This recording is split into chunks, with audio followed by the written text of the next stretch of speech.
नमस्कार साथियों, गूंज लाइव न्यूज में मैं शिव कुमार सिंह आप लोग का स्वागत करता हूँ।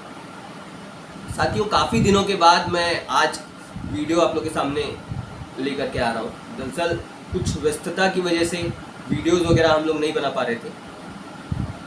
आज काफ़ी दिनों बाद अब आप लोग से आज वीडियो के जरिए बातचीत होगी, तो उसके लिए मैं गए दिल से आप लोग से माफ़ी चाहूँगा। बीच में हम वीडियोस वगैरह नहीं ला पाए और अब हम लोग आगे रेगुलर वीडियोस वगैरह सामने लेकर के आएंगे।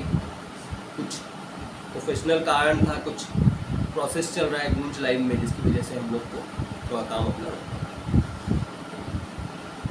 आज मैं आप लोग के सामने जो एपिसोड लेके आया हूँ वो है राष्ट्रपति चुनाव को लेकर। जैसे कि आपको हेडलाइन से समझ में आ गया होगा, राष्ट्रपति चुनाव में कौन किस पर भारी। तो आप लोग ने हेडलाइन को देख के आप समझ गए होंगे कि राष्ट्रपति चुनाव के बारे में बात कर रहे हैं।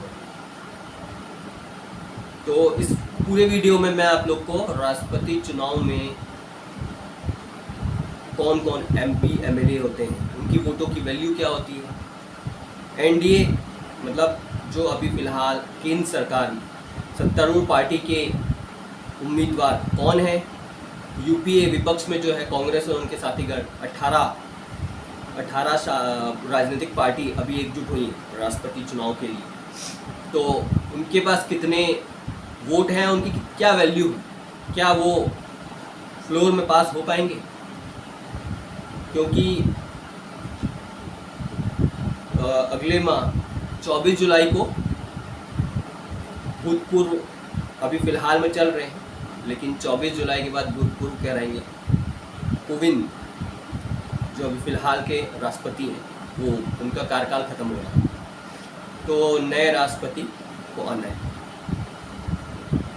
29 जून जो डेट दी गई है इलेक्शन कमीशन की तरफ से, 29 जून तक फॉर्म भरना है, जमा करना है, लास्ट डेट है। उसके बाद फिर 17 जुलाई को वोटिंग होनी है और 21 जुलाई को वोटिंग का पूरा परिणाम हमें मिलेगा, हमें पता चल जाएगा अब अगला हमारा राष्ट्रपति कौन है। लेकिन उसके पहले भी हम लोग एक आंकलन लगाते हैं। भारत के इतिहास में 70 साल में ऐसा कभी हुआ नहीं है कि दो दफ़े छोड़ के 70 साल में ऐसा नहीं हुआ कि जो सत्तारूढ़ पार्टी हो उसी का ही राष्ट्रपति चुना जाता है, क्योंकि उनके पास एक पावर होती है, राज्यसभा में भी होती है, लोकसभा में भी होती है, और उनके वोट के आधार पर ही राष्ट्रपति चुना जाता है, विधानसभा में भी। तो अभी तो फिलहाल में क्लीन स्वीप एक तरफा बीजेपी का राज पूरे देश भर में चल रहा है, दिख रहा है, कम से कम 17-18 राज्यों में एक तरफा उनके एमपी एमएलए हैं। इसके अलावा उनकी जो साथी है, और एनडीए में खास बात यह है कि हमारे देश के प्रधानमंत्री गठजोड़ करना जानते हैं, इसको कैसे लाना है, कोई अगर विपक्ष में है तो उसको भी तोड़ करके कैसे अपनी तरफ लेकर के आना है। अभी चल ही रहा है महाराष्ट्र की सियासी में भूचाल टाइप का है, वो एक अलग मुद्दा है। तो ये खासियत हमारे देश के प्रधानमंत्री नरेंद्र मोदी जी की, और जब वो है तो जाहिर सी बात है उनका चुनाव हुआ उम्मीदवार ही जीतेगा, यही आकलन लगा रहे हैं। तो आपको सबसे पहले ये पता होना चाहिए कि एनडीए ने जिनको एनडीए में उम्मीदवार बनाया है वो कौन है। दरअसल एनडीए ने कल पूरी मीटिंग फाइनल होकर के पता चला द्रौपदी मुर्मू वो राष्ट्रपति उम्मीदवार हैं एनडीए की तरफ से। यूपीए की तरफ से मतलब जो 18 राजनीतिक दल हैं विपक्ष में, वो सब एकजुट होकर के यशवंत सिन्हा जो भारतीय जनता पार्टी के ही सांसद और विधायक रहे, मंत्री रहे, जो अभी कुछ समय पहले एनसीपी को ज्वाइन करा उन्होंने उनकी अनुभव और सारी चीज़ को देख करके विपक्ष ने यशवंत सिन्हा का नाम दिया है। तो ये क्लियर हो गया कि विपक्ष की तरफ से यशवंत सिन्हा का नाम फाइनल है और एनडीए की तरफ से द्रौपदी मुर्मू। द्रौपदी जी के बारे में पूरा डिटेल में दूसरे वीडियो में आपको बताऊंगा, कहाँ से आती हैं, क्या है, उड़ीसा से है वो, भारतीय जनता पार्टी बीजू जनता दल वगैरह में भी रही है, समाज सेविका कहलाती है, 65 साल उम्र है उनकी। वो पूरा डिटेल के लिए एक मैं वीडियो बनाऊंगा। अभी फ़िलहाल जो मुद्दा है वो ये है कि कौन किस पर भारी है। इस वीडियो में मैं आगे बढ़ूंगा, उसके पहले आप लोग से एक विनती करना चाहूँगा। हमारा जो YouTube न्यूज़ चैनल है उसको आप काफ़ी पसंद कर रहे हैं, लेकिन हमें अभी और ताकत की ज़रूरत है, क्योंकि हमारा डिजिटल न्यूज़ चैनल नया है।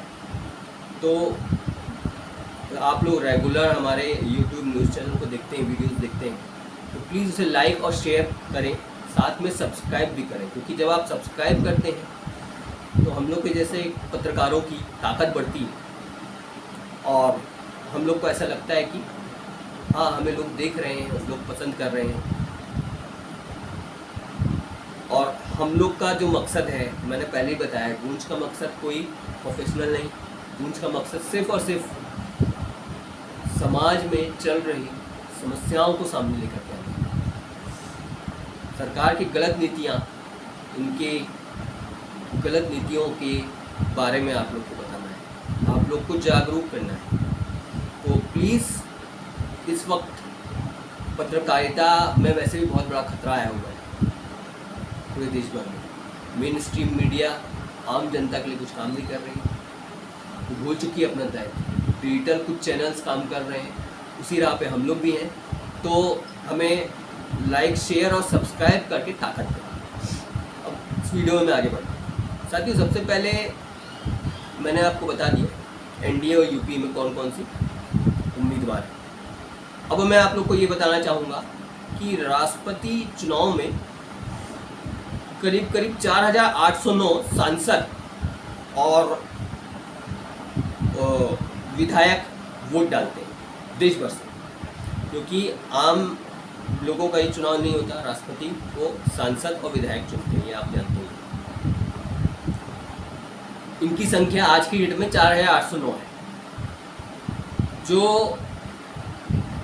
करीब करीब जिनकी वोटिंग वैल्यू टोटल अगर कहे जाए 809, इनकी वोटिंग वैल्यू मान के चलिए 10,08,90 बताई गई। दूसरा, अभी इस वक्त विपक्ष के पास कितने, पूरी 18 राजनीतिक पार्टियां हैं।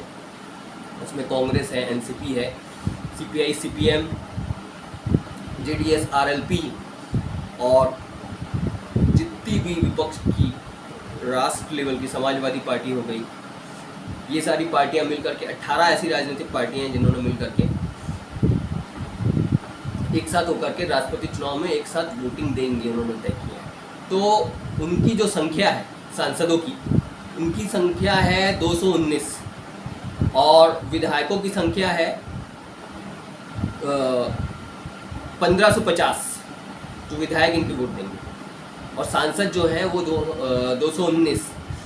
तो अगर दोनों की 219 सांसद की जो वोट वैल्यू जो मैंने आपको बताई, थोड़ा वो अलग तरीके से नापी जाती है। वोट वैल्यू जो है वो है 1,53,300 और विधायकों का 1550 जो मैंने आपको बताया वो है 2,27,151।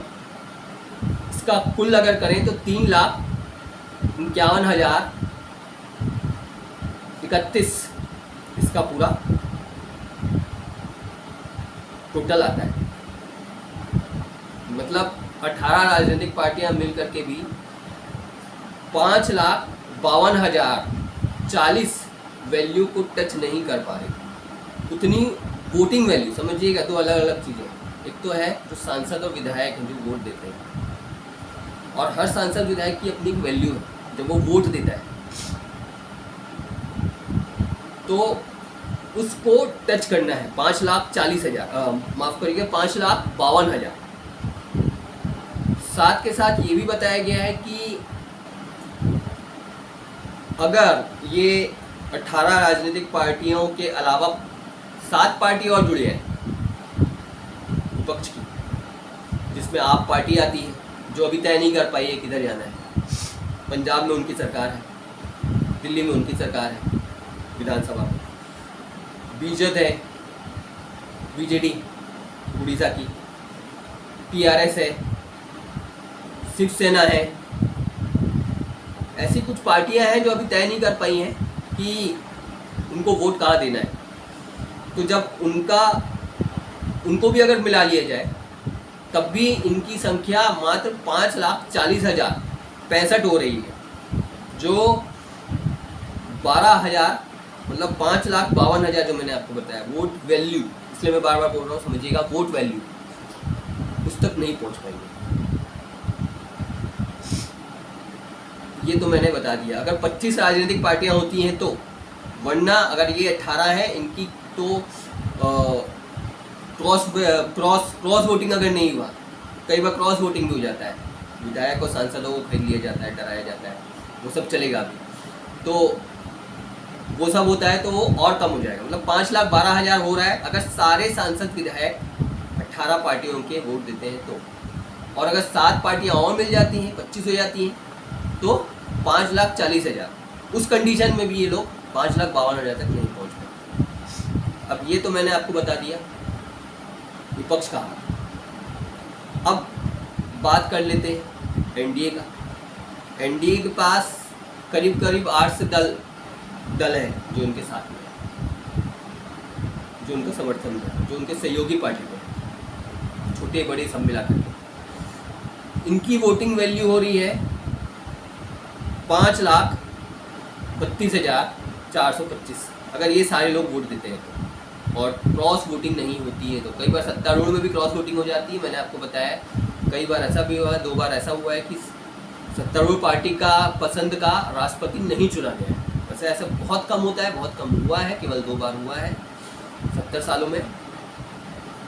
14वां टाइम है ये, 14वें राष्ट्रपति हैं जो चुने जाएंगे।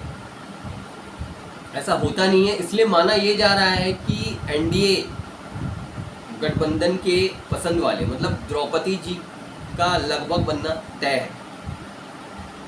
इसलिए उनके बारे में डिटेल सारे न्यूज़ चैनल में, डिजिटल चैनल में आपको दिख रहा है। हालांकि यशवंत सिन्हा जी के बारे में बहुत लोग काफ़ी कुछ जानते हैं, ये नहीं है, इनके बारे में बहुत लोग नहीं जानते, लेकिन इन्होंने जो योगदान दिया है वो काफ़ी अच्छा योगदान है, और इसका डिटेल मैं आप लोग के सामने लेकर के आऊँगा।